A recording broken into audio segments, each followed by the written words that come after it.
Seja muito bem-vindo à nossa série A Maior Crise do Século. Aqueles que não me conhecem, meu nome é Fernando Urrich, eu já tenho uma grande experiência vivendo ciclos econômicos e estudando eles há pelo menos 10 anos. Desde a época que eu trabalhava em Dubai, isso foi 2008, quando eu pude pela primeira vez viver na pele um grande ciclo econômico, foi a grande crise financeira de 2008, quando eu trabalhava no setor da construção civil no Golfo Pérsico. E desde então o meu interesse por entender o que eram os ciclos econômicos e como eles impactam a nossa vida profissional e pessoal e os investimentos, ele só cresceu e é o que eu tenho focado nesses últimos 12 anos. O meu objetivo principal com essa série é que você entenda o que são ciclos econômicos, como você pode investir melhor e não ser pego de surpresa. Esses são os 3 motivos para assistir a série até o final, as nossas 3 aulas. E já começando nesta primeira aula, o meu objetivo agora é até explicar o porquê deste nome, a maior crise do século. Todo mundo sabe o que está acontecendo, tivemos agora a recessão mais rápida e mais profunda da história, a queda da bolsa mais rápida da história, o crescimento no desemprego mais rápido da história. Apenas nos Estados Unidos foram quase 40 milhões de pessoas que pediram seguro-desemprego desde que a crise estourou em março de 2020. Então, todos os indicadores nos sinalizam essa grande crise e com uma intensidade e rapidez jamais vista. E aí muitas pessoas acabam concluindo, mas é óbvio que essa crise seria assim porque tudo isso é culpa da pandemia. E na verdade não é bem assim, e é isso que eu quero mostrar nesta primeira aula. E até para aproveitar, podemos fazer uma analogia com a própria biologia ou com o corpo humano. Todo mundo sabe que nós temos o nosso sistema imunológico. E a gente consegue medir os nossos sinais vitais, os principais sintomas, seja tirar febre, por meio de um hemograma, fazer um exame de sangue. A gente consegue medir a predisposição, a condição da nossa saúde a algum choque externo.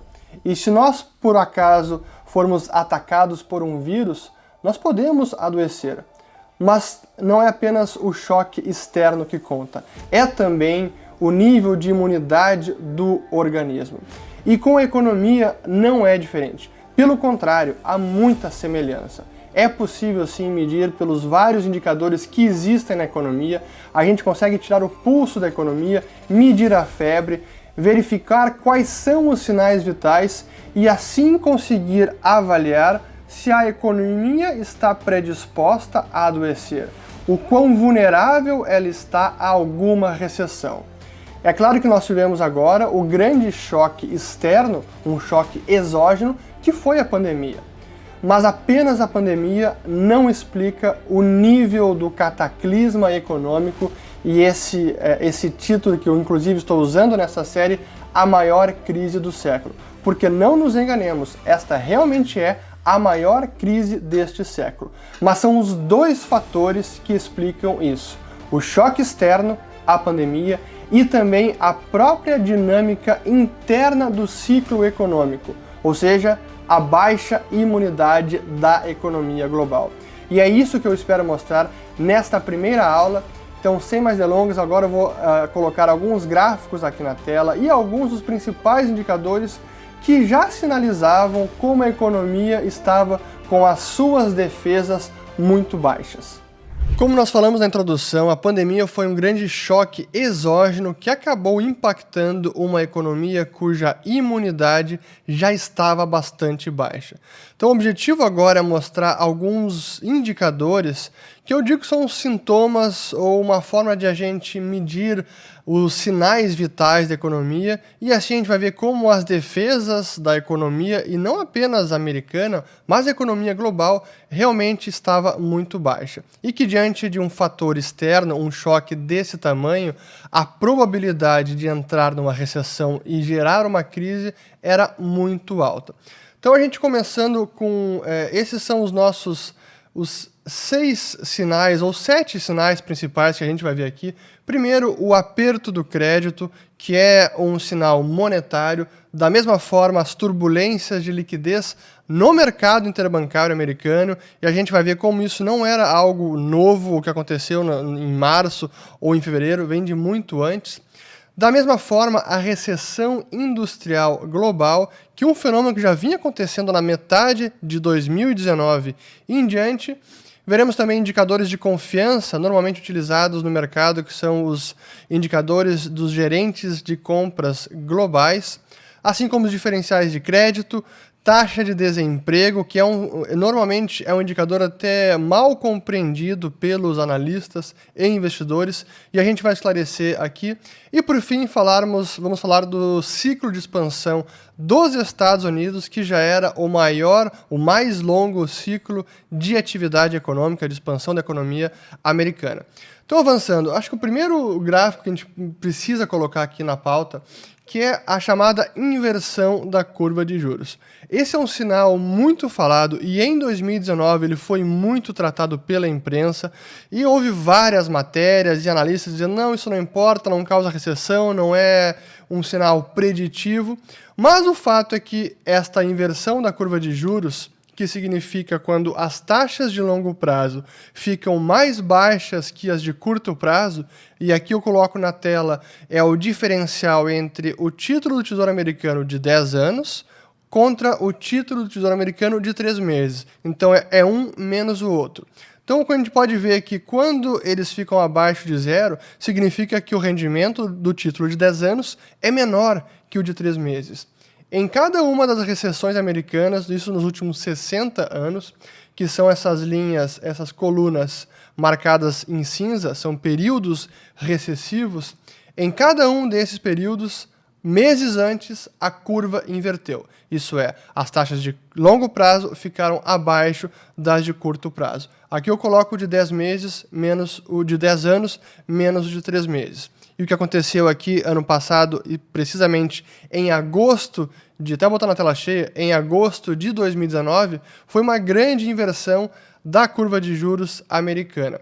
E aqui foi praticamente toda a curva, não apenas o de 10 anos menos de 3 meses, mas o de 5 menos o de 1 ano, o de 10 anos menos de 1 ano, menos o de 6 meses. O único que chegou próximo de inverter e não inverteu foi o de 30 anos menos o de 3 meses. O restante da curva toda ficou negativa.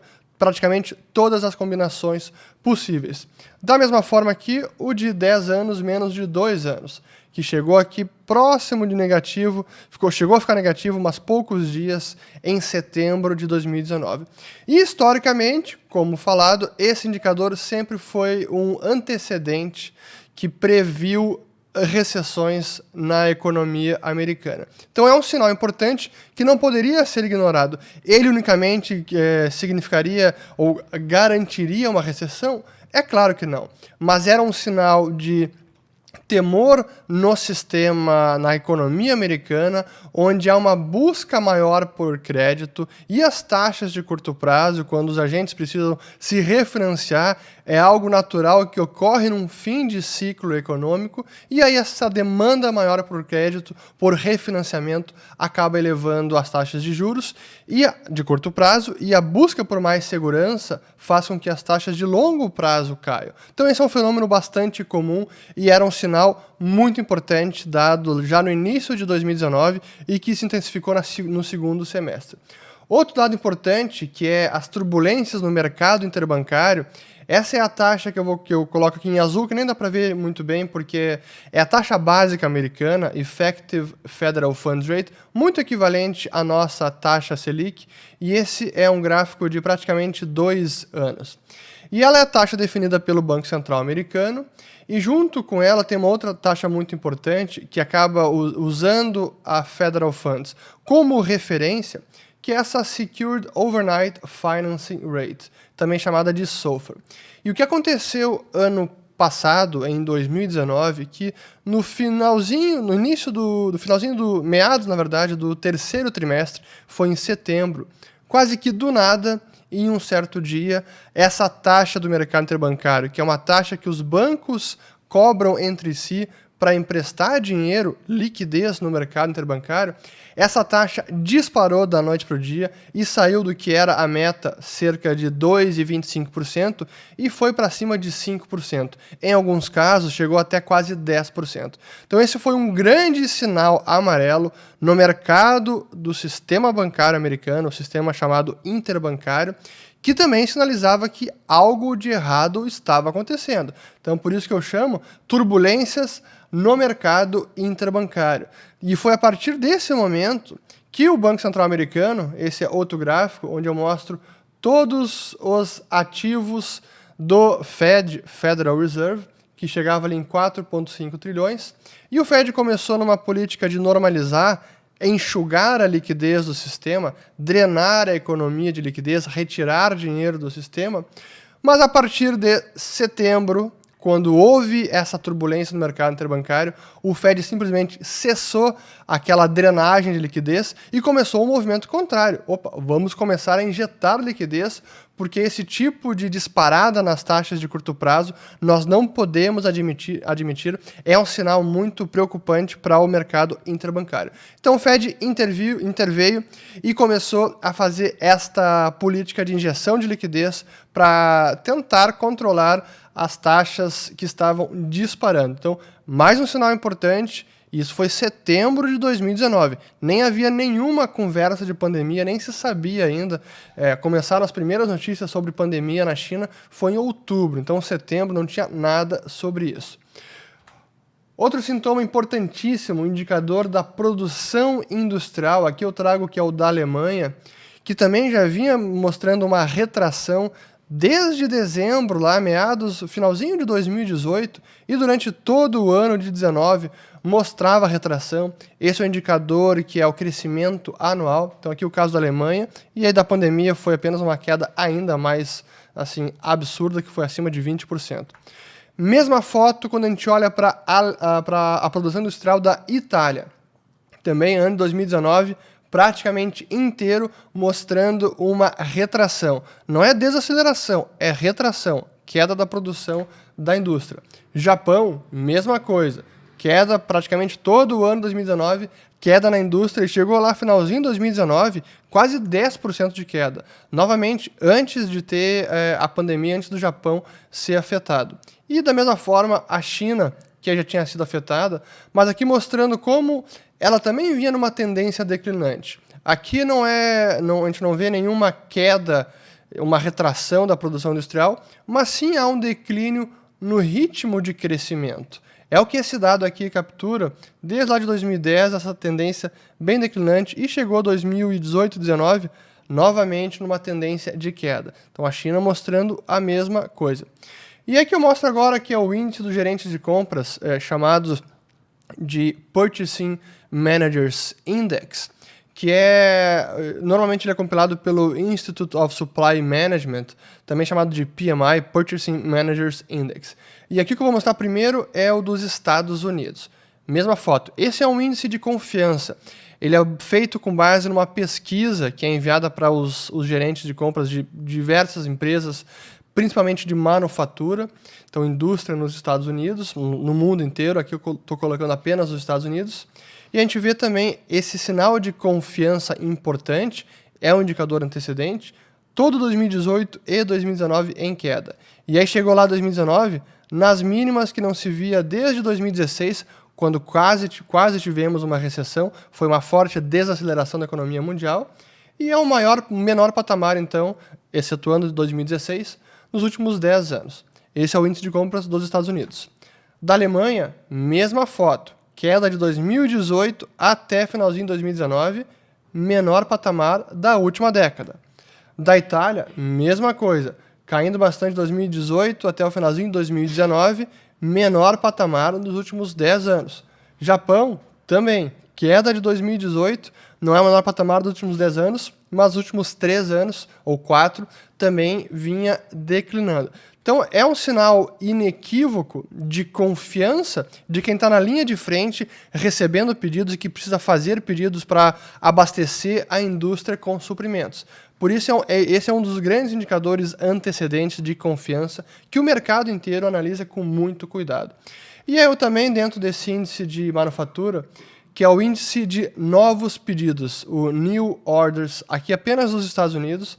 De novo, mais uma vez mostrando uma foto de pessimismo, de retração da indústria. Ali, a partir de 2018 até 2019, foi apenas queda. E, para frisar novamente, o menor patamar desde a crise financeira de 2008. Então, sinais inequívocos da indústria, de confiança e de pedidos. Aí, spreads de crédito. Aqui também eu quero colocar apenas fazer um parênteses para explicar melhor antes de colocar esse gráfico na tela. Os spreads de crédito, ou os diferenciais entre crédito, é um sinal importante porque ele indica o quanto o mercado está diferenciando os diferentes níveis de risco de cada emissor. Tem emissor de qualidade AAA, AAA, tem emissor com uma nota de crédito não tão boa, tem aqueles emissores mais arriscados. E à medida que a gente vê os diferenciais de crédito dentre as diversas classificações de risco, quanto mais comprimido está esse diferencial, isso significa que o mercado não está distinguindo entre aquele mais arriscado e aquele menos arriscado. Aquela empresa que está com uma solidez financeira em um setor de negócio que está pujante e aquela que está cambaleando. Então, quando o mercado não diferencia muito, é quase como... tudo é o mesmo risco. É um sinal, historicamente, de complacência com a tomada de risco. E também é, historicamente, um indicador que ele acaba chegando nas mínimas logo antes de uma recessão. É quando o mercado está, digamos, quase eufórico ou não está mais dando muita atenção para questões de risco. A gente viu isso aqui na crise de 2008, chegou ali em 2007 quase no menor patamar. Esse é o índice do Bank of America, o spread de high yield, que é ativos de grau de investimento especulativo, alto rendimento, ou grau de não investimento. E aí disparou na crise de 2008, e aí veio desde então, os últimos 10 anos, agora chegou novamente muito perto das mínimas, tinha sido ali 2018, e 2019 de novo, muito perto das mínimas, e aí houve a disparada em março deste ano, quando o mercado todo entrou numa grande crise de liquidez.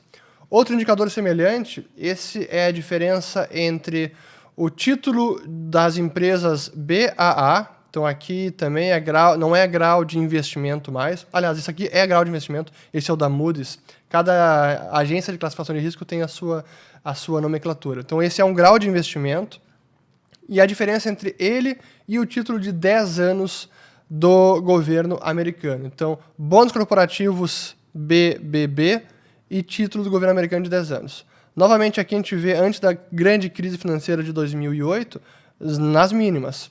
Lá em 2000, perto. Em 90, chegou antes nas mínimas. E agora, muito similar. Em 2017, chegou nas mínimas. Depois, de 2019, também estava muito próximo das mínimas. Então, esse tipo de complacência são indicadores importantes porque são sintomas de que o mercado não está precificando o risco com muito cuidado. Então, é um sinal de complacência e de excessos, talvez. Importante. E a taxa de desemprego? Esse é dos indicadores mais mal compreendidos, porque ele é um indicador ou coincidente ou atrasado. O que significa isso? Que ele não costuma antecipar os pontos de virada do ciclo econômico. Pelo contrário, quando o ciclo da economia está na máxima ou na máxima atividade, é quando esse indicador também está nas mínimas. E é o que a gente viu em todas as recessões passadas nos Estados Unidos, começando aqui antes da crise de 2008, chegou nas mínimas ali perto de 2006. Crise de 2000, mesma coisa, recessão 2000.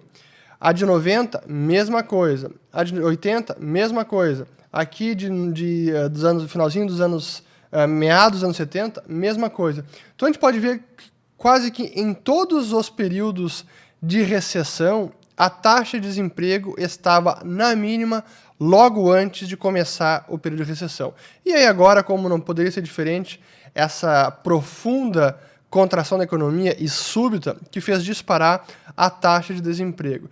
Então, quando todo mundo diz que não, a taxa de desemprego da economia americana está nas mínimas, isso é um ótimo sinal de que a economia está muito saudável e pujante. Não. Atenção, esse é um indicador coincidente ou atrasado.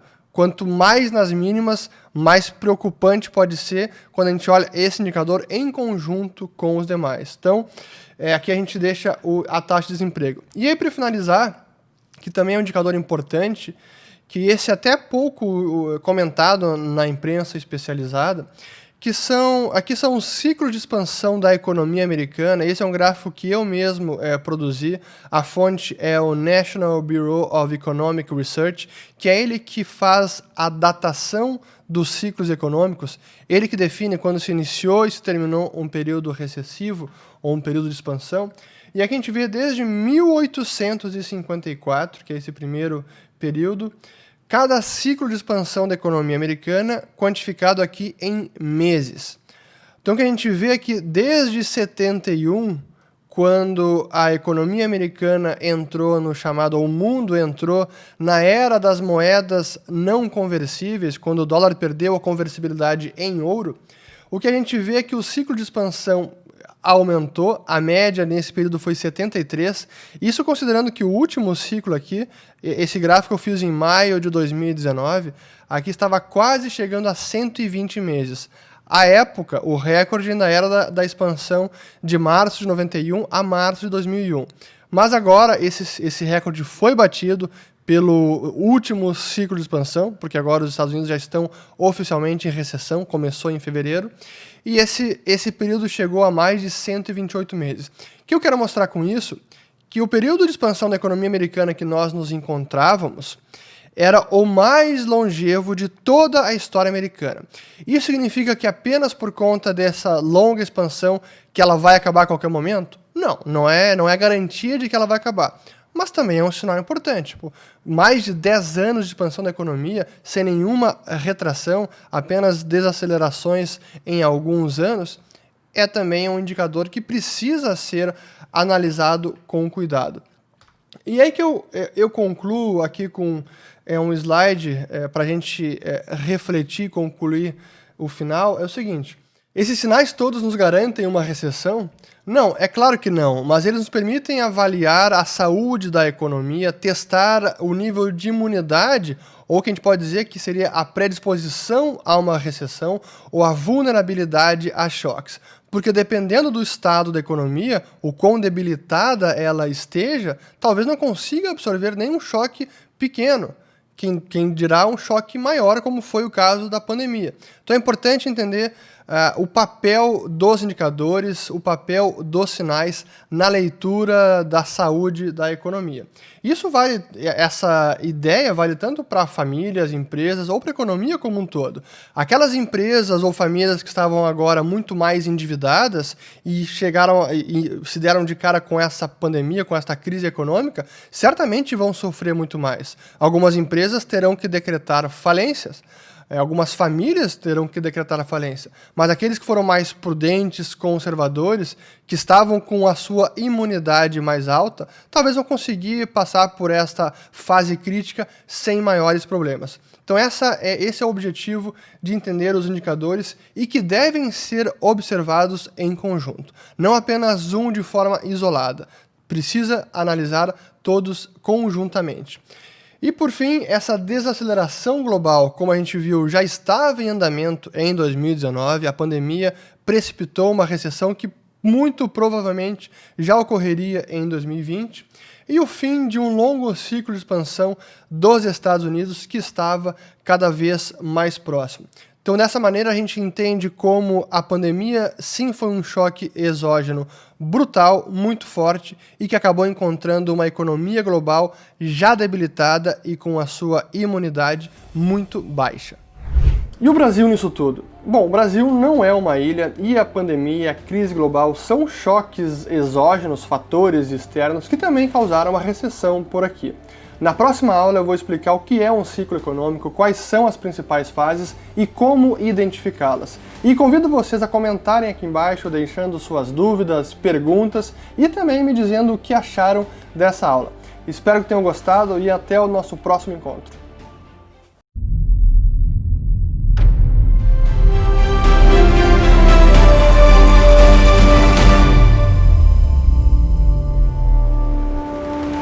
Seja muito bem-vindo à nossa segunda aula da série A Maior Crise do Século. Na primeira aula nós vimos como a crise não é explicada apenas pela pandemia, por mais que ela seja um grande choque externo, porque normalmente as recessões acontecem por uma confluência entre choques exógenos, como foi a pandemia, e também pela própria dinâmica interna dos ciclos da economia. E o que eu quero mostrar para vocês nesta segunda aula é que sim, é possível prever a direção da economia e os pontos de virada dos ciclos e assim se proteger e até mesmo lucrar com as distintas fases dos ciclos econômicos.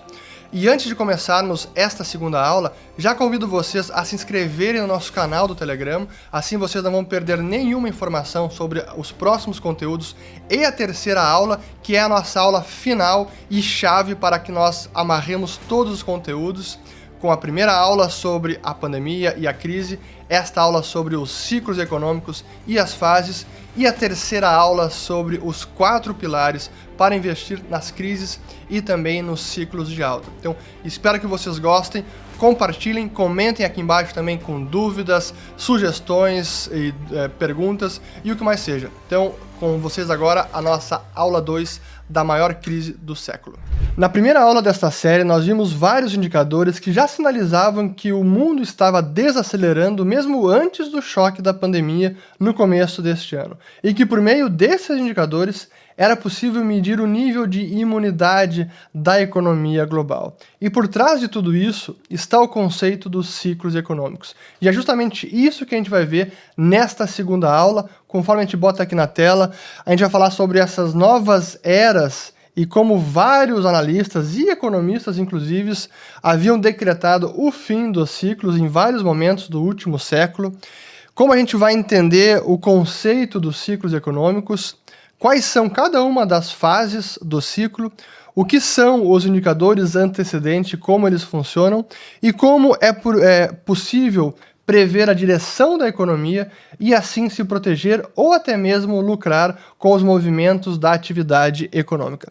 Então, primeiro de tudo, é preciso a gente colocar aqui até na tela o gráfico do próprio crescimento da economia, que no caso é americana, pelo gráfico do o produto interno bruto, o Real Gross Domestic Product. Como a gente pode ver, a atividade econômica, aqui é o crescimento anual, ela é cíclica. Há uma ciclicalidade no nível de produção da economia. E claro que há momentos de maior expansão, momentos de retração, momentos apenas de desaceleração, e todas as barras aqui em cinza são as recessões da economia americana. E o que é curioso é que em cada uma dessas últimas recessões sempre havia economistas, investidores, intelectuais prognosticando o fim do ciclo econômico, porque havíamos chegado a uma nova era da economia mundial. Seja por tecnologia, seja por alguma outra inovação, enfim, sempre havia um pretexto. E a gente pode ver por vários momentos, até eu vou botar aqui em ordem cronológica, da mais recente até as mais antigas. Esta foi em janeiro deste ano, o CIO, Chief Investment Officer, da Bridgewater, que é a empresa gestora do Ray Dalio, ele dizendo que o Boom Bust Cycle tinha acabado. Então, Boom Bust Cycle is over. Isso aqui foi janeiro deste ano, logo antes de chegar a pandemia. Um pouco antes, em abril de 2019, esta capa da revista Barron's americana, perguntando se o bull era imparável, também achando que, talvez, aqui dizendo, a realidade seja que talvez a palavra ciclo nem mais seja relevante, por mais que por conta de todas as intervenções dos bancos centrais. E eu vou falar um pouco mais sobre os bancos centrais depois. Outro prognóstico aqui do fim dos ciclos econômicos, esse também ficou bem famoso porque o ex-primeiro-ministro da Inglaterra, aqui o Gordon Brown, ele falou várias vezes sobre isso em vários discursos, desde 98, 2000, 2001, 2003, esse no caso de 2003, dizendo que a Inglaterra não mais voltaria ao famoso boom and bust, ao ciclo de auge e recessão. Essa foi a última que eu peguei, foi de 2003. Voltando um pouco antes, 97, revista de Foreign Affairs, julho de 97. The End of the Business Cycle é o fim do ciclo de negócios, que é uma outra forma de se referir ao ciclo econômico. Tivemos a recessão de 2001, logo depois da bolha da Nasdaq. Voltando um pouco mais, na era dos anos 60, que foi também uma era de grande crescimento econômico. E aí a pergunta, is the business cycle obsolete? Então, está o ciclo econômico obsoleto? 1969 foi esta capa. Mais uma vez, era a chegada de uma nova era, como foi nos anos 90, a nova era da tecnologia da informação, e aí o mundo não encontraria mais nenhum tipo de ciclo econômico e recessão. Nos anos 2000, que foi a seguinte, também era uma nova era de inovação financeira, que os bancos centrais haviam domado os ciclos econômicos e não teríamos mais ciclos de auge, recessão e estouro de bolhas. Tivemos a grande crise financeira. Mas deixa eu voltar aqui porque é importante a gente ver cada uma dessas. Então, aqui foi 1969. Logo depois, tivemos uma recessão, aqui está ela, 1970, aqui logo no comecinho dos anos 70, ou seja, logo depois daquela capa, teve uma recessão. Mas voltando. E uma também que é bastante conhecida para quem já estudou história financeira e o crash de 29, esse foi o professor Irving Fisher, dizendo que a nação americana estava marchando ao longo de um novo alto platô permanente de prosperidade. Isso foi dias antes de ter o crash da Bolsa Americana e logo depois a grande recessão e depressão dos Estados Unidos. Então não, o ciclo econômico não chegou ao fim, ele segue bastante vivo. Sim, os bancos centrais hoje têm uma influência maior no ciclo econômico, porque eles podem influenciar, seja prolongando um nível de expansão por medidas de concessão de crédito, de taxa de juros mais baixas, ou talvez evitando uma recessão mais forte, mas os ciclos continuam. Então não, os bancos centrais não erradicaram os ciclos. Então se a gente pudesse, aqui apenas para ilustrar como, aqui no caso da economia brasileira, como a gente pode ver os ciclos de atividade, né? A economia vai em ciclos. Agora entramos numa nova recessão, essa foi de 2014 até 2015.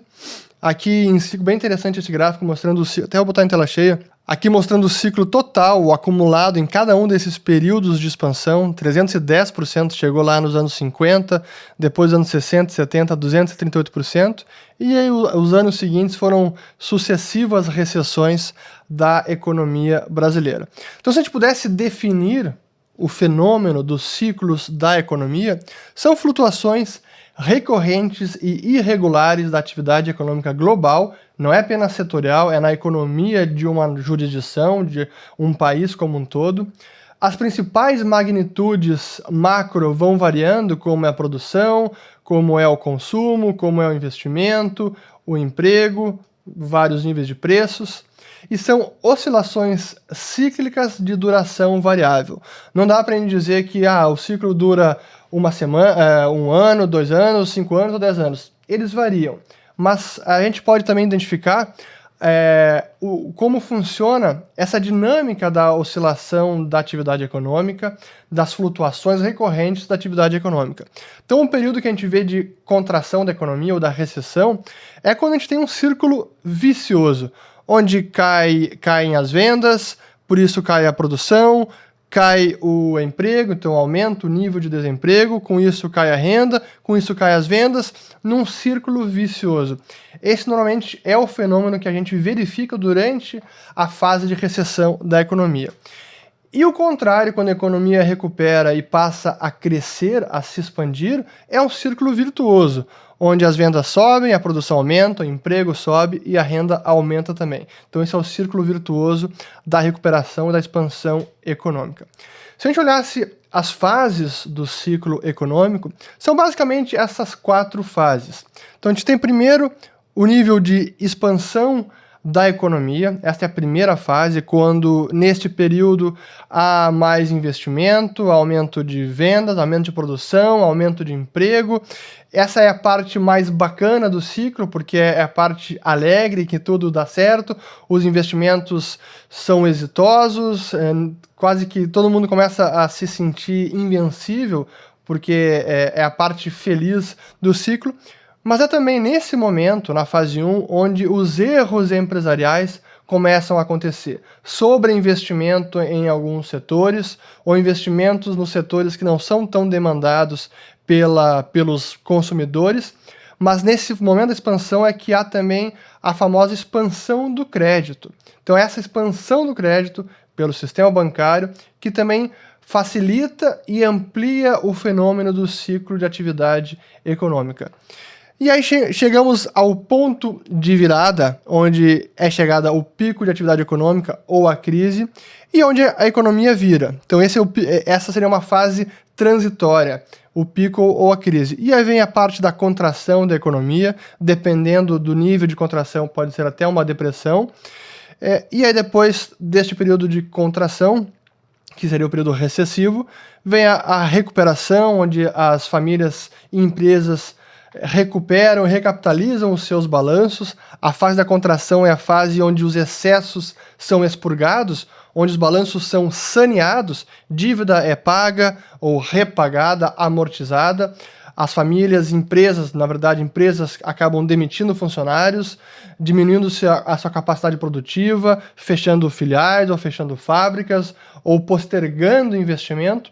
Esses são os fenômenos e os processos econômicos que ocorrem durante a terceira fase do ciclo, que é a fase da contração. E depois da recuperação econômica, que é a última fase que dá início à próxima expansão ou o início do próximo ciclo da economia. Então, resumidamente, essas são as 4 fases do ciclo econômico.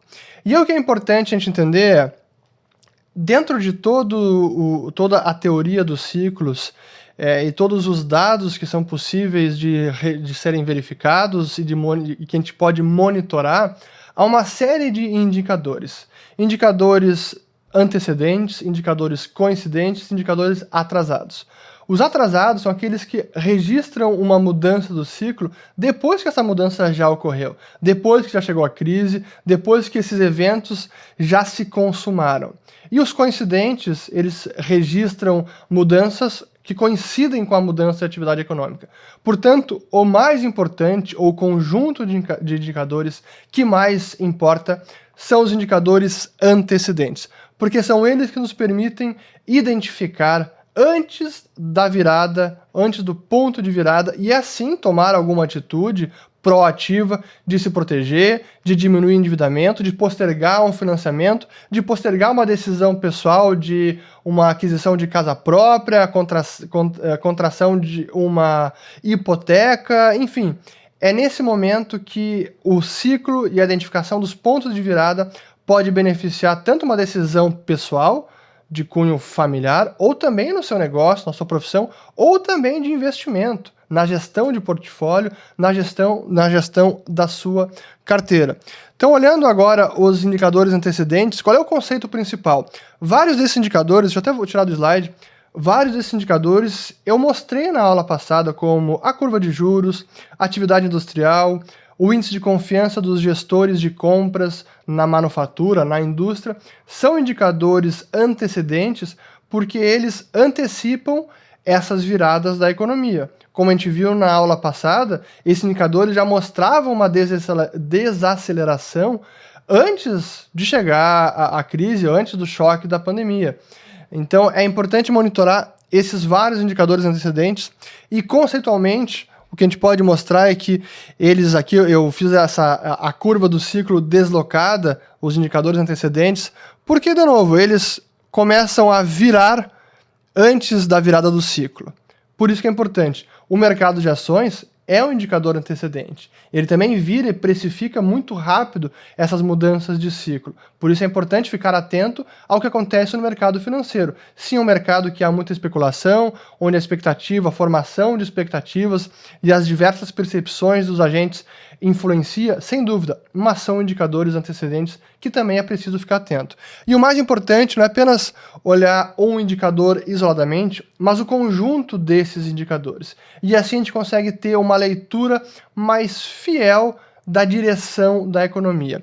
E esse é o ponto final que eu trago nesta aula, que é prevendo a direção da economia, que por meio deste ferramental, entendendo como funcionam os ciclos, entendendo quais são os indicadores importantes, é possível fazer essa leitura do momento da economia e saber se a economia está no que a gente chama de uma janela de vulnerabilidade à recessão, onde um choque externo, dependendo da magnitude que for, pode já jogar a economia numa recessão. Nesses momentos de mais vulnerabilidade é quando um choque até pequeno poderia já levar a uma contração da economia e virarmos a economia, deixa eu voltar aqui, e virarmos no ciclo de atividade e sair de uma expansão, chega a crise ou o pico e vira uma contração econômica. Esse é o fundamental dos indicadores antecedentes e essa é a visão que vocês devem ter com relação aos ciclos e como eles nos permitem ter uma visão muito fiel da direção da economia. Para onde ela está indo? Será que é mais um ciclo de expansão sustentável ou será que o fim dessa expansão e o início de um período recessivo está mais próximo? Esse é o passo fundamental e aqui a gente encerra a nossa segunda aula desta série. Na próxima aula eu vou mostrar quais que eu considero os 4 pilares para investir nas crises ou nos ciclos de expansão da economia e a gente vai amarrar todos esses conceitos de indicadores antecedentes, de ciclo econômico e especialmente também como os ativos financeiros se comportam nas distintas fases do ciclo econômico. Porque não é apenas a atividade econômica e os diferentes setores que vão flutuando no seu nível de venda, de lucratividade em cada fase do ciclo, mas os ativos financeiros também. A renda fixa, a taxa de juros, as ações, as commodities, elas têm comportamentos observáveis durante cada fase do ciclo, e eu vou falar mais sobre isso na terceira e última aula desta série, sobre os 4 pilares para investir tanto nas crises quanto nas altas do mercado.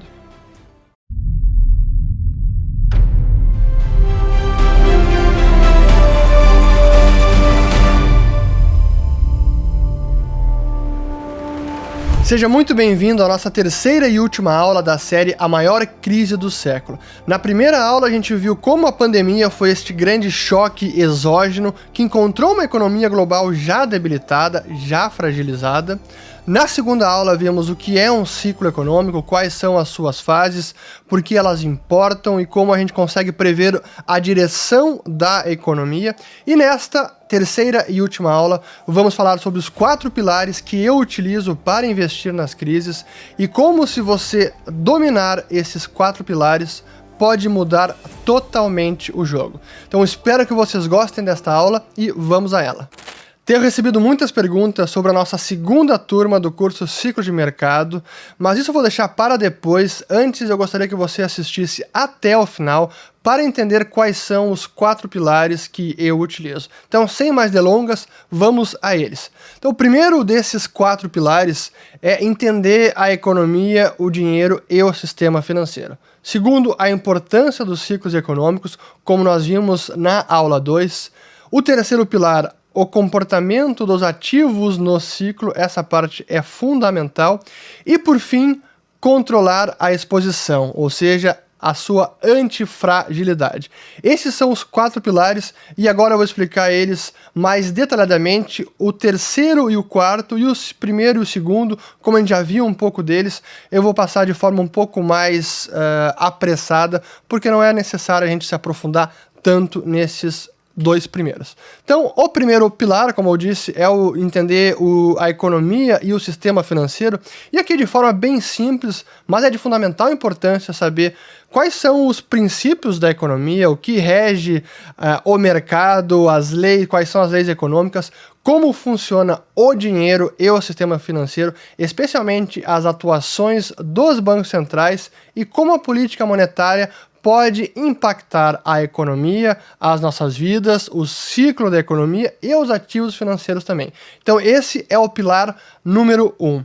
O nosso segundo pilar é a importância dos ciclos econômicos, e eu não vou me estender muito nesse, porque a gente já viu na segunda aula o que são os ciclos, quais são as distintas fases, e apenas para que a gente recapitule, a parte essencial é que a gente consiga fazer o seguinte, até vou botar aqui em tela cheia, que é identificarmos os pontos de inflexão ou os pontos de virada do ciclo, quando um ciclo de alta está chegando ao fim, próximo de se esgotar e pode chegar a uma crise ou uma contração, uma desaceleração, até uma recessão mais profunda da economia. Então, é identificar esses pontos de virada, seja para uma recessão ou até o contrário, para uma recuperação econômica. Lembra que lá em 2015 a economia estava no fundo, lá no vale, no chinelo. Lá em 2016 também estava no chão.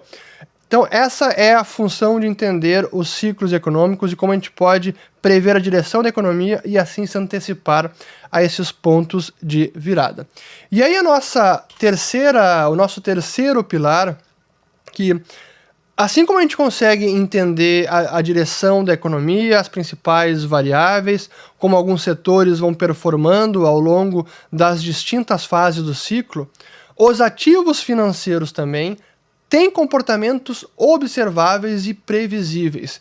E dessa forma, se nós entendermos como é este comportamento, a gente também pode se antecipar e assim se beneficiar ou até mesmo se proteger de uma virada de ciclo e como algum ativo ou alguma classe de ativo pode ser impactada. Então entender a dinâmica das diversas classes de ativos durante as fases do ciclo é também algo essencial. E até para nos aprofundarmos um pouco neste ponto do nosso terceiro pilar, isso significa que sim, os ativos seguem padrões de comportamento, em cada fase apresentam variações de risco e retorno distintas, ou seja, a relação risco-retorno em algum momento do ciclo para alguma classe de ativo, ela é diferente de outro momento do ciclo. E eu vou mostrar com um exemplo prático para que isso fique muito bem internalizado, esse conceito de relação risco-retorno em cada fase do ciclo.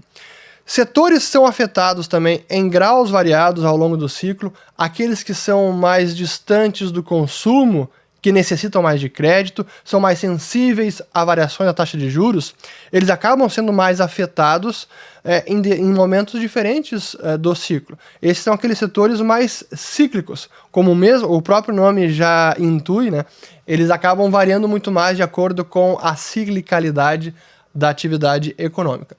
E aí, por fim, neste terceiro pilar, que a estratégia de buy and hold, independente da análise do ciclo, pode até prejudicar os retornos. E por que isso? Porque dependendo do momento em que você entre numa ação de alguma empresa, pode ser que ela esteja na sua máxima, no topo ou no máximo do ciclo da economia, que dali em diante o ganho potencial é muito menor do que uma perda potencial. E eu vou voltar a essa questão que tem a ver com a dinâmica da recompensa, do payoff, que está no nosso quarto pilar. Então, é importante entender que buy and hold, completamente independente de uma análise de ciclo, pode prejudicar os retornos. Sim, buy and hold e a perspectiva de longo prazo, segurar uma ação, ser sócio de uma empresa, claro que isso é muito importante. Acho que até esse é o viés mais correto de se pensar em investimento em renda variável. Mas, independentemente do ciclo e do momento que a empresa se encontra na economia, acho que pode prejudicar realmente os retornos. Então, vamos voltar aqui. Então, dentro dessas fases do ciclo, os ativos financeiros têm comportamentos distintos dentro de cada uma dessas fases. A fase da expansão, do pico da crise, da contração e da recuperação. E aí, para utilizarmos um exemplo prático, vejamos as taxas de juros, ou melhor, a taxa básica de juros da economia. No momento da expansão econômica, é quando as taxas de juros começam levemente a subir. Então elas começam no patamar mais baixo e paulatinamente elas vão subindo ao longo de um ciclo de expansão. Isso é claro que não ocorre em questão de 1-2 meses, depende também do ciclo de expansão, pode ser um ciclo bastante longevo, 2, 3, 4, 5, 10 anos, que foi o ciclo da economia americana passado, de 2009 até 2020, mas à medida que vai chegando perto do esgotamento do ciclo da expansão, as taxas de juros elas vão subindo. E quando chega perto da crise, ela sobe muito mais, depois o comportamento é mais de estabilidade no início da recessão, da contração, e à medida que a contração vai se consumando, as empresas vão saneando balanços, as famílias vão desalavancando, as taxas de juros tendem a cair, até mesmo por uma demanda menor por crédito. Menor demanda de crédito, menor pressão nas taxas de juros. Então esse é o comportamento previsível, e é quando chega a parte da recuperação, se estabilizam e depois reinicia um período de alta de acordo com a fase do ciclo econômico. Então este é um comportamento comum das taxas de juros. E aí, qual o reflexo disso para um ativo financeiro? Vou usar um exemplo prático de novo. Vejamos aqui o Tesouro Pré-Fixado, que é as LTNs, aqui no caso, a que paga juros semestral 2025. Vejam aqui de 2014, é o início aqui do eixo, até mais ou menos agora, 2020. Lá em 2015 e 2016... aqui é o juro do título, aqui embaixo é o preço do título. Lembrem que um título de renda fixa, a relação entre preço e juro ela é inversa. Quando sobe o juro, cai o preço. Quando cai o juro, sobe o preço. Então é sempre inversa. Se a gente olhar aqui neste quadro, vejam em 2015 e 2016, quando a economia estava no chão, era o ápice da recessão brasileira, a taxa de juros estava acima de 15%. Naquele momento, investir nesse título tinha uma relação risco-retorno muito favorável. A partir daqui, será que de 15% a 16%, será que poderia subir muito mais e com isso fazer o preço do título cair? Até podia. A probabilidade que isso acontecesse era muito baixa. Então, nesse momento em diante, a probabilidade de um declínio das taxas de juros e, por consequência, um aumento no preço do título era muito maior. A relação risco-retorno naquele momento ela era favorável, ou bem mais favorável. Já agora, nós temos a situação inversa. A taxa de juros está na mínima, nas mínimas históricas, e desse momento em diante, será que o juro pode cair muito mais? Até pode, mas a probabilidade que isso aconteça é menor. E o oposto, e se subir muito mais, o que você tem a perder? Pode subir muito mais, e se subir essa taxa de juros, pode cair o preço do título. É nesse sentido que a gente deve pensar a relação risco e retorno, dependendo do momento do ciclo da economia. Em alguns momentos, um ativo pode apresentar uma relação risco e retorno muito mais favorável do que em outros. Então, guardem isso em mente. Então, vou voltar aqui para o nosso quarto e último pilar, que também esse talvez seja a lição fundamental para amarrar todos os outros conceitos, que é a questão de controlar a sua exposição, ou o que a gente pode chamar também de antifragilidade, para que você não se machuque durante os seus investimentos ao longo do ciclo da economia, para que você tenha uma carteira de investimentos, ou que você invista na sua profissão, nas suas finanças pessoais, na decisão de adquirir um imóvel, de contrair um empréstimo, ou de expandir o seu negócio, enfim, qualquer decisão financeira que você tome ela de forma a controlar a sua exposição e ter em mente essa ideia de antifragilidade. Essa é a mentalidade correta. E o que significa isso? Eu vou colocar apenas um slide para que isso fique claro. O primeiro deles é a dinâmica da recompensa, ou chamado payoff no inglês, que eu fiz alusão antes. Quando se entrar no investimento ou numa decisão, compra de um imóvel, de expandir uma fábrica, qualquer decisão financeira, é ter em mente quanto você tem a ganhar, ou seja, qual é o seu upside, o potencial de ganho, e quanto você tem a perder, qual é o seu downside, o potencial de prejuízo. Nesse sentido, que você deve pensar, se o cenário positivo ou o que eu estou prevendo se materializar, eu vou ganhar isso. Mas se isso não acontecer, qual será a minha perda? É nesse sentido que você deve pensar sempre na dinâmica de payoff, na dinâmica da recompensa para qualquer investimento. Quanto tem a ganhar, quanto tem a perder. É uma aposta assimétrica favorável? É uma assimetria favorável? Eu tenho mais a ganhar do que a perder? Ou é uma simetria desfavorável? Eu tenho mais a perder do que a ganhar. Sempre que possível, busque investimentos ou tome decisões onde você tenha mais a ganhar do que a perder. Então, pensando na dinâmica de recompensa.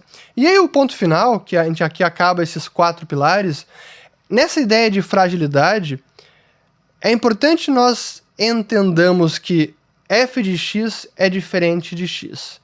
X é o evento. F de x é a sua exposição ao evento. O evento você não controla. A sua exposição ao evento, sim, você controla.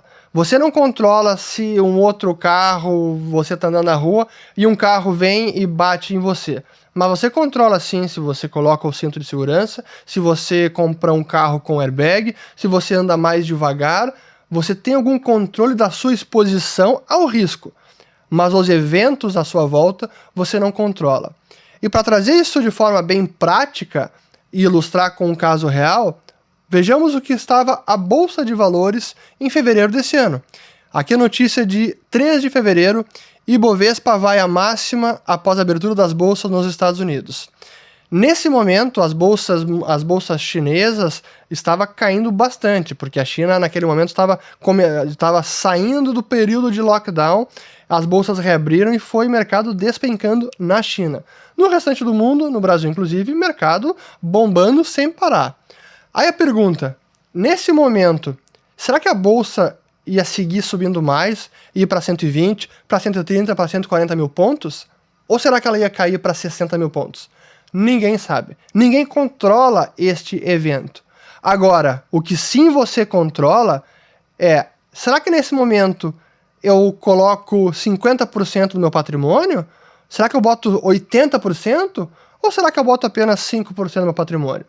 A sua exposição ao mercado, isso você controla. A sua exposição a um ativo específico, isso você controla. O que pode acontecer com ele, o que pode acontecer com o mercado, o que pode acontecer com a economia, não está sob o nosso controle. Mas como a gente se expõe ao mercado, como a gente se expõe à economia, isso sim você pode controlar. É nesse sentido que sim, a sua exposição você controla, não os eventos.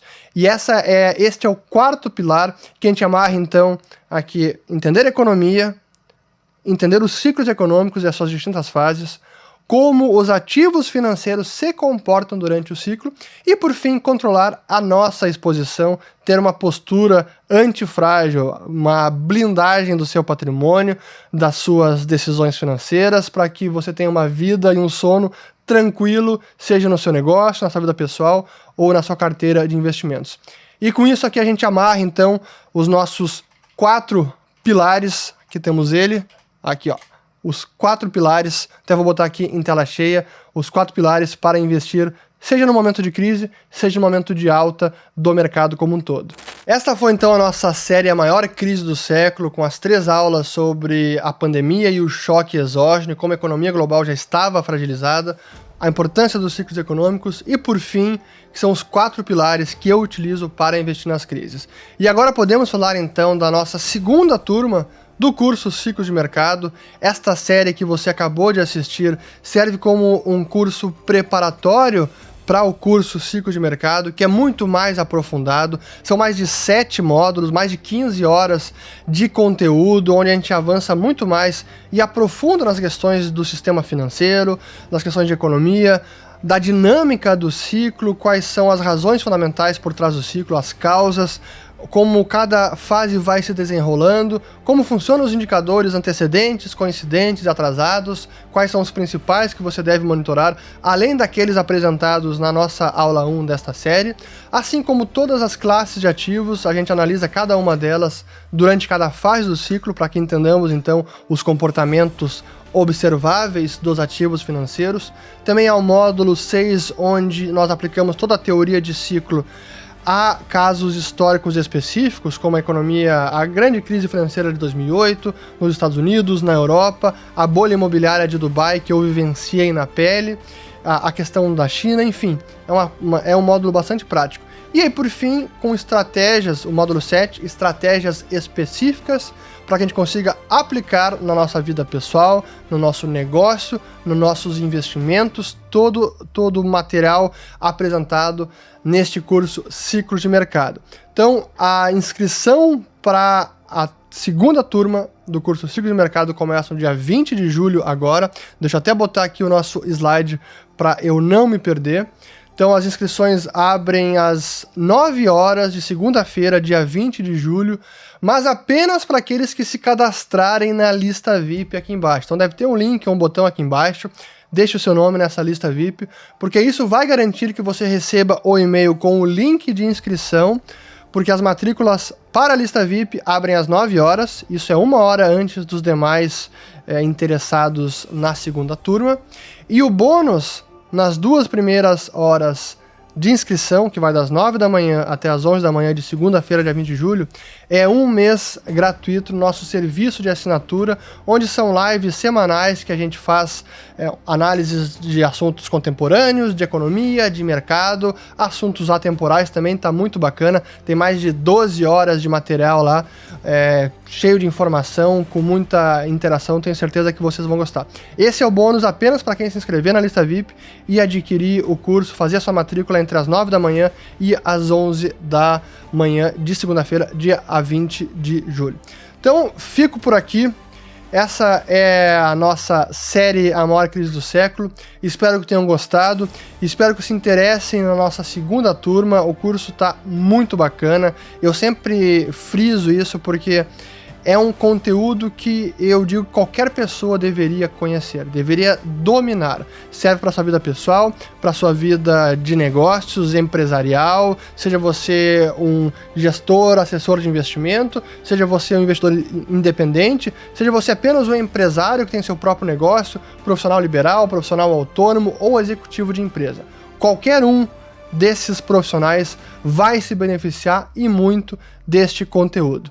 Por hoje é só, espero que tenham gostado, compartilhem esta série, ela fica no ar até o dia 19 de julho. Também comentem aqui embaixo, deixem dúvidas, perguntas, comentários e fico por aqui. Um grande abraço e até a próxima.